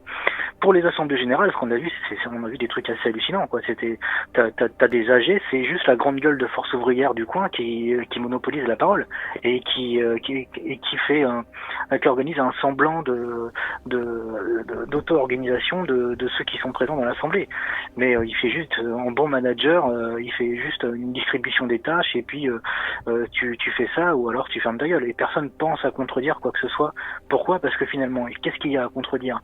Puisque le mec qui confirmait les déclarations de sa bureaucratie 2 mois avant, qui était assez timide contre la loi travail, maintenant confirme d'autres propos de sa bureaucratie qui sont beaucoup plus maximalistes. Donc finalement tu te dis tu vas pas demander à des personnes de contredire un mec à la tribune, aussi autoritaire qu'il soit, et de le contredire, alors que finalement ce qu'il est en train de déclarer, ça dépasse pas, ça va pas en deçà du niveau de conscience de son assemblée. Mais je pense qu'aussi il y a un risque. Il y a aussi l'aspect danger et risque à partir dans une dynamique anti-syndicale et autonome sur son lieu de travail. Là, c'est aussi des choses très concrètes, quoi. C'est aussi par les temps qui courent, où il y a un chômage de masse, où te faire virer c'est quand même relativement facile, c'est courir le risque de perdre rapidement ton boulot parce que t'es une forte tête, t'es un taré radicalisé. Et comme il n'y a pas pour le moment. Et c'est un peu le serpent qui se mord la queue. Il faudra qu'on parte, en fait, hein, qu'on s'extirpe de cette dynamique funeste, finalement. Comme il n'y a pas de mouvement en arrière-fond, de mouvement vraiment autonome, bah c'est partir tout seul et se faire défoncer, quoi. Donc c'est aussi important pour ça d'essayer de s'organiser, quoi. Et là il y a vraiment tout l'aspect organisation qui a été quand même relativement en arrière-fond de tout ça, important. Ça a été une thématique qui a vraiment pesé, ça, hein. Être organisé, être solidaire contre les formes de bureaucratie auxquelles on se heurtait, pour pas s'en prendre plein la gueule, pour essayer d'agir collectivement, stratégiquement, quoi. C'est aussi ça qui a manqué, quoi. Donc c'est peut-être ce qui manquera pas au prochain mouvement, hein, en essayant d'être un peu optimiste, même si j'y crois pas. Ou pas forcément, mais il y aura peut-être des formes plus intéressantes qui émergeront que celles auxquelles on a eu affaire pendant le mouvement sur la loi travail. C'est possible. C'est possible. Ouais, mais est-ce sans parler de l'atomisation, évidemment, ouais. Bien sûr, sans parler de l'atomisation qui permet justement ces conditions extrêmement dures, quoi, où on peut pas forcément l'ouvrir, où on est tout seul, ou se heurter tout seul à une machine, à un appareil syndical parce que ça fait des années que t'as jamais parlé politique, voire que t'as jamais pu exprimer un point de vue contre la direction avec tes collègues, parce que les choses sont si bien organisées au niveau du travail que tu serais vite repéré, ou que t'es devenu très méfiant. Enfin, il y a aussi tous ces rapports sociaux qui se sont installés. Ce totalitarisme là, et dans les boîtes, il est pas chimérique, il existe. Les gens ne parlent plus entre eux que de banalité, et c'est pas parce que ils ont que envie de parler de je sais pas moi, du dernier film à la télé ou de l'émission à la con qui est passée, voilà. Non, c'est aussi parce que exprimer sincèrement, ouvertement et jusqu'au bout une colère sur le lieu de travail, c'est très risqué, et ça date pas d'aujourd'hui. C'est toutes les réformes de la relation salariale qui ont permis ça, et qui sont passées par là depuis le début des années 80, quoi. Donc les autres en face, la bureaucratie syndicale, elle peut crâner, hein, et jouer avec tout ça. Maintenant, en effet, je pense qu'il y a un point de rupture, parce que là on parle des lieux de travail, mais il y a aussi des chômeurs, il y a aussi dans la fonction publique, des conditions qui encore, dans certains endroits, sont encore un peu plus favorables pour qu'il y ait justement encore cette parole qui puisse un petit peu se développer. Bon, et encore, ça dépend de quelle fonction. Et encore, publique. Ça dépend. Non, mais la fonction publique attention, territoriale, ça se dégrade. Mais évidemment. Non, mais je prends des pincettes, Manu. Attends, je dis ça en prenant vraiment. Mais bien sûr. Je parle des catégories C, les catégories ouvrières. C'est incroyable. Hein. L'encadrement, le management de la fonction publique territoriale, elle a rien envie au secteur privé. Mais je suis absolument d'accord avec toi. T'as bien compris mon propos. C'était pour te dire qu'il y avait encore quelques tendanciellement, et c'est en train de disparaître, évidemment, parce que là, c'est la marche forcée depuis des années, hein, et dans toutes les fonctions publiques, c'est une catastrophe. Et d'ailleurs, on est même face à parfois des situations qui sont bien pires que dans beaucoup de boîtes du privé, quoi. Alors justement, on posait le problème de l'éducation politique. Alors pas éducation au sens dont on va éduquer, hein, c'est pas le problème, mais bien évidemment, on sait que les mouvements sociaux accélèrent. Je dirais les connaissances historiques, l'apprentissage, je dirais des stratèges bureaucrates, bien évidemment. Mais est-ce que on parlait d'organisation, est-ce que le fait de s'organiser, c'est pas aussi une possibilité pour comprendre, pour essayer d'échanger des pratiques, de ce qui se passe? Et ça se passe justement le fait d'être confronté à justement une absence d'éducation politique, alors qu'on s'entend que quand je dis éducation politique, c'est pas compris comme on va prendre par la main et on va t'éduquer, mais est-ce que justement c'est pas est pas lié au déficit? Alors j'enfonce un peu des poutres ouvertes, hein. Est-ce que c'est pas lié justement au déficit organisationnel? Est-ce que parce que justement, moi je pense aussi. Parce que voilà, est-ce que ça c'est des transmissions qui s'effectuent aussi par le biais de rencontres, d'échanges, d'expériences, le fait de se connecter entre nous, de discuter. Moi je suis toujours catastrophé. On n'a plus de petites revues politiques qui pouvaient être traînées. Alors maintenant on a beaucoup de choses sur Internet, mais enfin on les regarde anonymement, on n'est plus capable d'échanger, rien ne se fait de main à la main. Oui, il y a aussi tout ça. Hein. Il y a plus de lieux qui permettaient des rencontres un peu fortuites d'ailleurs pour le coup, mais qui permettait véritablement aux gens de pouvoir, de manière un petit peu au hasard d'ailleurs, de rencontrer un individu qu'on n'aurait pas forcément rencontré. Alors peut-être que le mail peut le changer, mais il faut encore une impulsion. Là, ça pouvait se passer par hasard. Enfin, les lieux de lutte, les lieux de rencontre, les fanzines, les mecs créés par telle ou telle petite structure. Voilà, tout ça a disparu du paysage politique. Est-ce que ça n'a pas concouru Ce justement qui fait par exemple que nous, enfin voilà, je pense que d'autres aussi ont cette sensation. Quand on distribue des tracts, bah, les gens prennent les tracts et les lisent, quoi, parce qu'il n'y a plus personne qui distribue des tracts. Ouais, voilà. Je veux dire, ils peuvent jouer les beaux là pendant la campagne électorale, les luttes ouvrières, les NPA, etc. Mais enfin bon, c'est pas forcément des gens qu'on voit à la sortie des boîtes ou aux sorties de métro en train de distribuer des tracts sur tel ou tel sujet, sur telle ou telle lutte, etc. Donc bien sûr qu'il y a tout ça à refaire, c'est important. Et on peut évidemment être tout à fait en faveur d'une forme d'activisme politique sans tout de suite être dans le délire avant-gardiste, léniniste, etc. quoi. Parce que faut pas non plus jeter le bébé avec l'eau du bain, et c'est important en effet aujourd'hui de parler de communisme, de lutte des classes, d'essayer de voir là où on peut appuyer, où est-ce qu'on peut frapper, où est-ce que la classe peut essayer de se recomposer.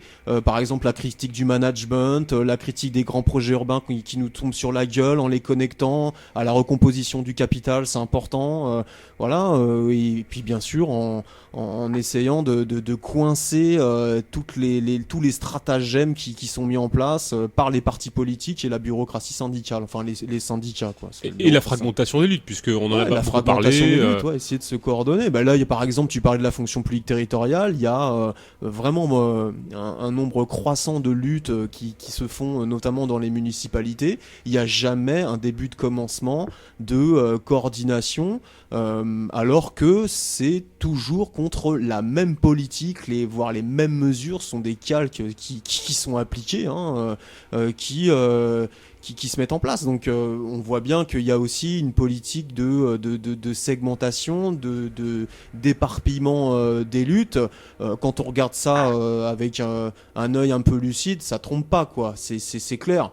L'objectif c'est d'écraser les mouvements dans leur dimension immédiate, alors que c'est des mêmes politiques partout, de mise en place de l'austérité, de dépeçage du service public, et je suis pas pour le service public qu'on entende là, qu'on entende bien, mais enfin de destruction des salaires qui sont appliqués dans toute la fonction publique territoriale aujourd'hui, et plus globalement dans toute la fonction publique. C'est des politiques contre les salaires, contre le prolétariat, pour qu'en fait ce soit nous qui une fois de plus payons toute la crise la crise du système actuel quoi.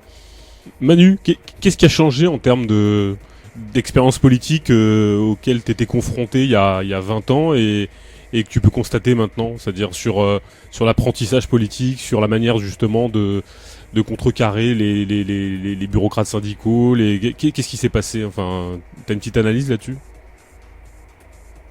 Je pense là, si on compare en 20 ans, il s'est pas passé grand-chose. Je pense qu'il y a plutôt une sorte de régression.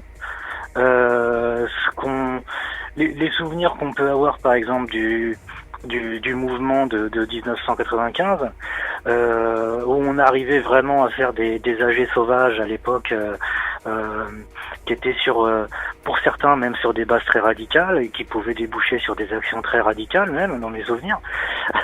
Et aujourd'hui on a des sortes de coquilles vides.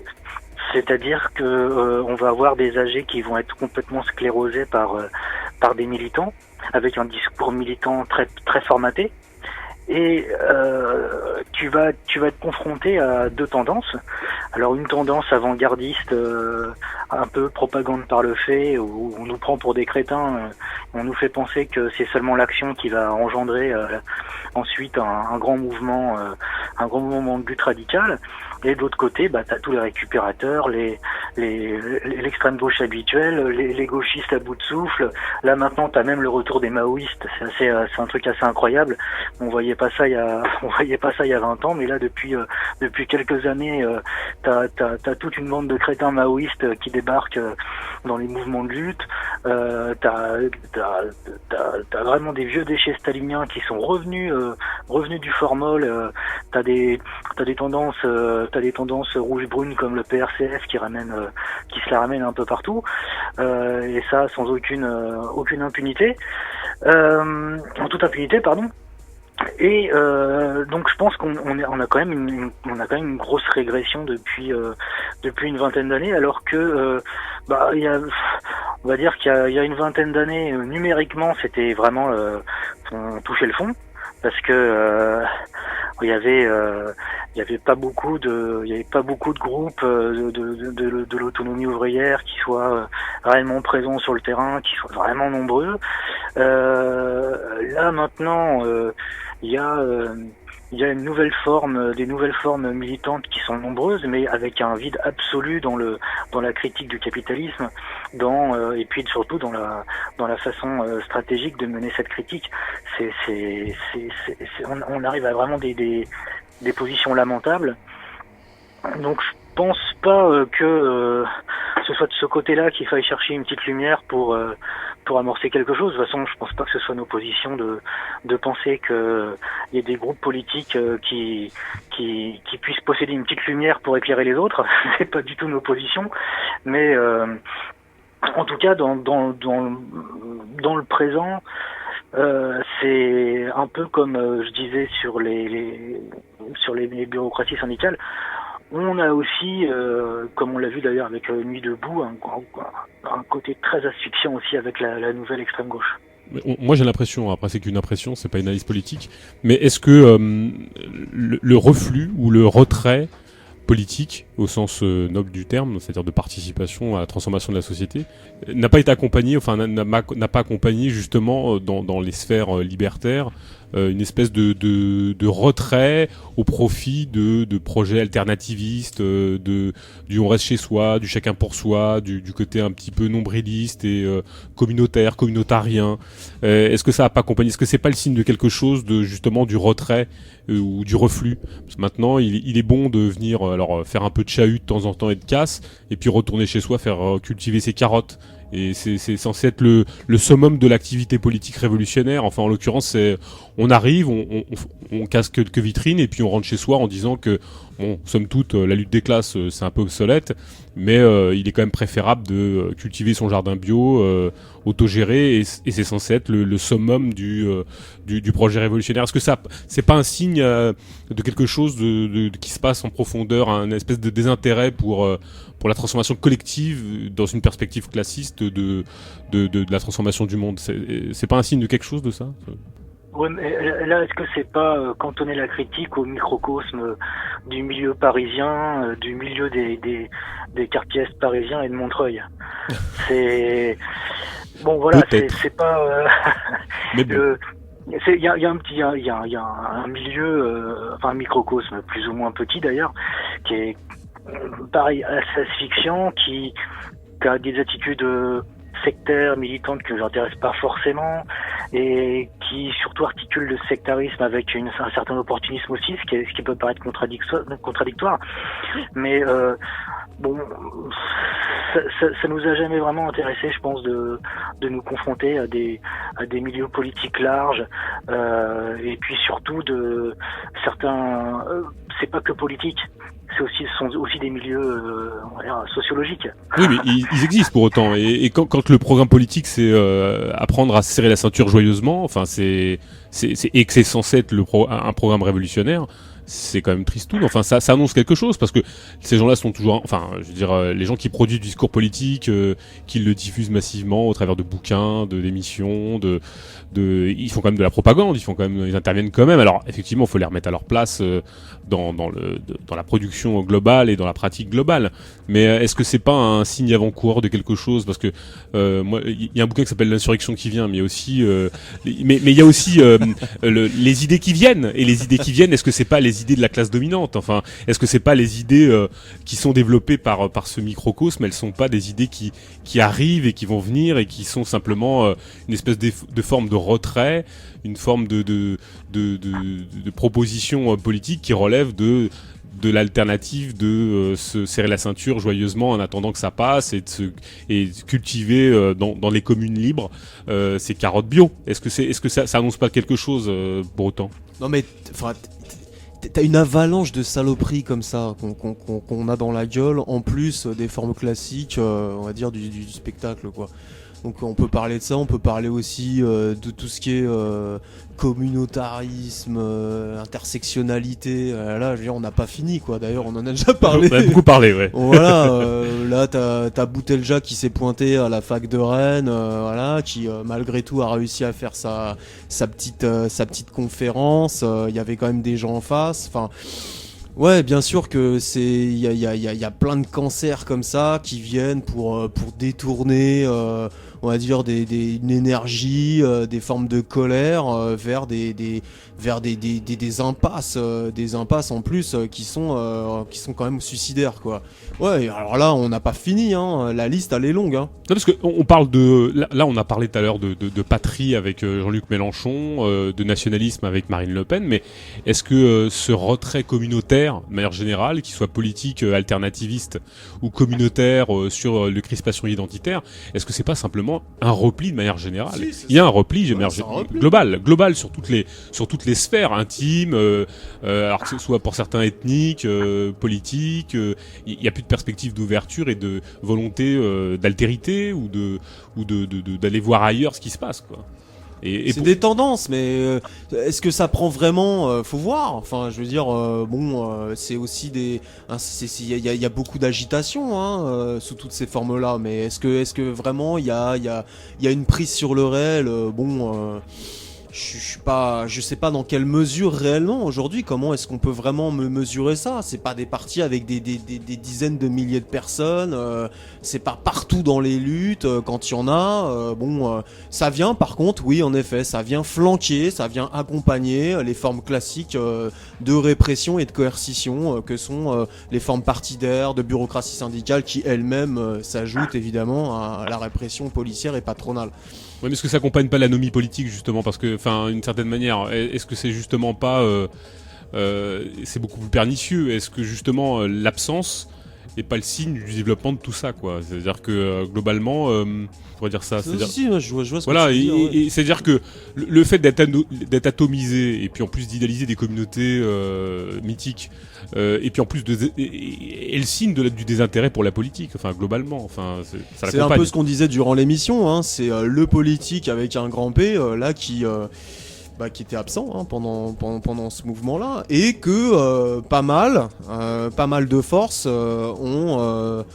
se sont échinés à maintenir totalement absent, quoi. Ça c'est clair. Quand tu peux pas parler dans une assemblée soi-disant radicale, anticapitaliste, de politique réellement, quoi. Quand tu peux pas faire de politique réellement parce que si tu parles de politique tout de suite, t'es un dictateur en puissance ou tu veux prendre le contrôle du mouvement. Enfin, c'est du délire. Ça prouve bien qu'il y a une censure qui est à l'œuvre. Oui, bien sûr. Avec Manu, avec une absence de vision de ce que nous on appelle et qu'on aime bien reprendre un peu de la totalité, c'est-à-dire au profit d'une pensée réifiée, d'une réification généralisée des corps, des esprits, des comportements. Ça c'est pour conclure mon intervention là, pour ce soir, je dirais juste un truc effectivement pour prolonger ta question, c'est que cette absence de prise de la totalité pendant le mouvement, là, il s'est vraiment incarné avec les grands messes de nuit debout à République à Paris. Je sais pas comment ça s'est passé en province, mais là, c'était nuit debout, ça a vraiment été l'enterrement, quoi. C'était plutôt la messe de l'enterrement, parce que le mouvement était déjà fini. Et la façon dont c'est organisé Nuit debout en commission, ça a été vraiment parlant. C'est-à-dire qu'on montrait les choses comme des phénomènes isolés les uns des autres, au lieu de les relier justement aux formes d'oppression qui sont produites par la société de la séparation du mode de production capitaliste. Et ça a vraiment été le moment qui nous a parlé en nous disant mais tout est pourri dans ce mouvement Nuit debout, mais en plus ils enfoncent vraiment le clou en organisant ce spectacle de la séparation, en perdant complètement de vue cette prise de la totalité, comme tu disais, effectivement. C'est un peu ce qui manque en fait globalement aussi, c'est ce qui permettrait à des mouvements de réémerger. Est-ce que c'est pas justement cette fragmentation liée à justement au fait que on se comporte nous-mêmes comme des marchandises, et c'est ce qui fait que globalement il y a une impossibilité de connecter quelque chose de beaucoup plus global et qu'on se sent complètement atomisé, comme n'importe quel type d'objet. Et c'est pas ça justement le symptôme, enfin en tout cas l'explication de ce qui peut se passer ou de ce qui va se passer, tout en restant relativement optimiste dans le sens où chaque loi, chaque répression entraînera bien évidemment sa réaction ou son action en tout cas. Mais est-ce que c'est pas justement ça le nœud de l'explication, c'est que justement il y a une impossibilité de connecter une perspective de totalité et de récit peut-être. Alors parce que justement, alors on a parlé de la fin des grands récits, des fins des grandes problématiques, des fins des peut-être même des utopies, parce que même l'esprit utopique est plus à l'ordre du jour. Mais est-ce que justement cette fragmentation joue certainement, bien évidemment, dans notre capacité à agir peut-être ou à connecter des choses de manière plus globale, mais est-ce que justement ça participe pas de notre impossibilité d'acter des choses ou de se rencontrer quoi globalement? Brunel? Non Manu, tu veux conclure, alors je te laisse parler peut-être. Ouais, parce que là, je vais devoir vous quitter. D'accord. Donc, merci de ton intervention, Manu. Et puis, vous pouvez retrouver Manu sur... c'était très sympa, comme d'habitude. Et de toute façon, on remet ça bientôt. Bon, content de t'avoir entendu. Salut, Manu. Bonne fin d'émission. Ouais, merci bien. Bon, on envoie tout le monde sur Contre Capital, hein, si les gens veulent contacter Manu, il n'y a aucun souci. Ok. À bientôt, en tout cas, Manu. À bientôt. Bon, c'est le direct, hein. Alors, vous pouvez réagir, vous pouvez nous insulter, vous pouvez nous envoyer des trucs. Nous aussi, on va essayer de conclure, on va sur la fin.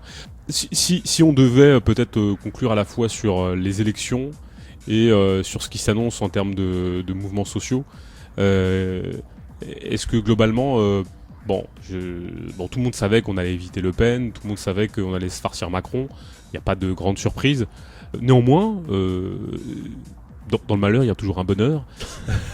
Est-ce que ça annonce pas de prochaines luttes au-delà des magouilles politiques, au-delà des... Il est évident qu'il y a des choses qui vont se poser, enfin une recomposition éventuelle du paysage politique avec des forces qui vont émerger, d'autres réapparaître et forcer peut-être les gens à prendre des positions. Alors on a vu beaucoup d'idiots utiles réapparaître, tourner Kazakh, prendre acte des retournements divers et variés. Donc ça ça fait partie de leur sphère de leur sphère politicienne, mais en ce qui nous concerne, est-ce que justement ça annonce pas de futures luttes, de prochaines luttes et globalement ça, à ce niveau-là, il y a quelque chose qui de toute façon fondamentalement, enfin je veux dire, s'annonce quoi, forcément, et c'est à nous d'être là aussi quoi. Oui, je pense qu'on peut prendre le pari que oui, bien évidemment. Voilà, on a eu le grand mouvement sur la loi travail. Qui, malgré tous ses défauts, a quand même eu le mérite d'exister. Hein. Bon, voilà, on va dire ça comme ça. Oui, bien sûr qu'il va y avoir des luttes. Bon, alors là, ce sera peut-être que voilà, ce type d'émission, peut-être que certains ont fait des bilans par rapport à tous les obstacles qu'ils ont pu rencontrer durant le mouvement sur la loi travail pour essayer de repartir dans les prochaines luttes sur des bases un peu plus intéressantes, c'est-à-dire de se connecter, de pouvoir dialoguer réellement et pas s'auto-censurer ou accepter que des personnes qui invoquent le grand mouvement puissent te fermer ta gueule, et puis essayer de lutter dans les boîtes quoi. Ça c'est important parce que ce qui a été quand même absent pendant tout le mouvement sur le travail, c'était les luttes autonomes dans les boîtes quoi. Voilà, donc écoute, les paris sont ouverts, on verra bien. Qu'est-ce qu'on peut dire du troisième tour social? Je sais pas grand-chose. Tu sais pas? Non, moi non plus alors. On va dire ça à l'antenne. Enfin, c'est des choses qu'on dit pas forcément, mais enfin on le dit quand même. Enfin, si on le dit quand même intrinsèquement dans ce qu'on fait. Si vous avez des expériences à partager, si vous avez des choses à échanger, une volonté de vous connecter, si vous voulez qu'on se rencontre, nous, le Garap, Contre Capital, bien évidemment, on reste dispo, les mails ça existe. Alors effectivement, on se désespère d'ailleurs depuis avoir de lieux de rencontre. Alors c'est pour ça aussi que la radio existe, c'est-à-dire que ça nous donne l'opportunité de contrôler un peu notre parole, de la délivrer, d'être assez libre d'ailleurs dans la forme que ça prend. Donc n'hésitez pas à contacter le Garap, Vostani, Contre Capital ou qui que ce soit qui dans votre entourage qui vous permettent de vous dégager des structures militantes, oppressantes et qui vont toujours dans le sens de la marchandise radicale ou du consensus mou qui défendrait toujours des mauvaises optiques, celle 1700 € net c'est la révolution. Ou de vous dégager de Facebook par exemple. Ouais voilà, par exemple, perdre son temps. Tout ce que ça permet d'outrance et de dialogue dans la séparation. Hein. Oui, c'est-à-dire qu'il y a rien de mieux que de se rencontrer en vrai en fait. Exactement, ouais. C'est bien, moi je trouve ça bien. Donc la prochaine émission, c'est comme je le disais, comme le reprenait Brunel, c'est le 14 mai à 14h. C'est la suite de l'émission qu'on a eue tout à l'heure à 14h. Toujours sur la loi travail, toujours avec le Garap. On vous invite à réagir. Nous aussi, on répondra aux mails, aux interpellations, aux insultes, aux flatteries aussi diverses. Et puis si vous avez envie de boire un verre, une bière, se rencontrer, échanger, voilà, tout ça, on le redit toujours. N'hésitez pas, ça sera avec plaisir. N'hésitez pas. Voilà. Prochaine émission sur qu'est-ce que l'autonomie ouvrière du début juillet, certainement, le temps qu'on prenne un petit peu de pause, qu'on parte pas forcément en vacances, mais qu'on prépare ça. Voilà, c'était l'émission un peu improvisée de Radio Vostani, c'était très sympa. On remercie Brunel d'être revenu. Merci. Et puis merci à Contre Capital. On se retrouve. L'émission qui a été balancée à 14h repasse tout de suite à 21h30. Tout à l'heure il y a eu un petit bug technique de serveur, c'est pas très grave, ça va reprendre et ça reprend bien. Donc si vous êtes là à 21h30, vous allez vous farcir 5h30 de son. Donc et si vous avez envie de dormir, vous pouvez aussi écouter, ça participe de l'endormissement, c'est très bien pour ça fait un peu somnifère. Ça endort pour se réveiller. Voilà, ça sera dispo en téléchargement un tout petit peu plus tard, voilà, mais là vous pouvez l'écouter en boucle, mettre ça en boucle, c'est vachement bien pour dormir et puis surtout à la prochaine. Voilà. Merci. Allez, gardez courage. Ciao. Voilà. Ciao.